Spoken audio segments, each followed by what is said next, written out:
দেখো কত ভোরবেলা উঠেছে, নিজের ঘুম নষ্ট করে আগের দিন রাত্রেবেলা মানে ভেবে ভেবে ঘুমাতে হয় কাল সকালে উঠে কি কি করব। আর যেহেতু এই যে চৈত্র মাস বললাম না, আমার আজ 3 দিন ধরে চলছে, আরও একটা দিন হবে এরকম। তো কাচাকুচি এবার ওর ভরসায় থাকলে তো হবে না, ওর ডিউটি আবার ওর আছে। মানে কাল রাতেই এসছে, তখন বাজে 1টা। তো আবার 2 দিন থাকবে, চলে যাবে, তো আমাকেই কাচতে হবে, সব করতে হবে।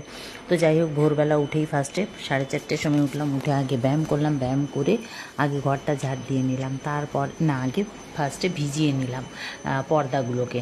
সব পর্দা কাল রাতেই খুলে রেখেছি, আর এত পর্দা না যে কি বলবো।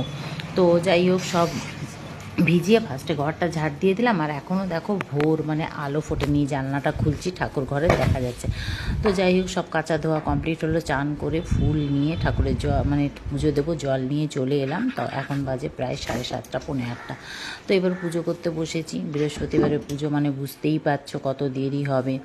আর তারপরে আলপনা দিলাম, আলপনা দিয়ে এবারে ব্যাস আর কি ঠাকুরের পুজোর জোগাড় সব করলাম, করে পুজোটা কমপ্লিট করলাম। পুজোটা কমপ্লিট করে এখন বাজে প্রায় 10টা। পুজোটা কমপ্লিট করে এবারে বসেছি একটু চাটা খেতে।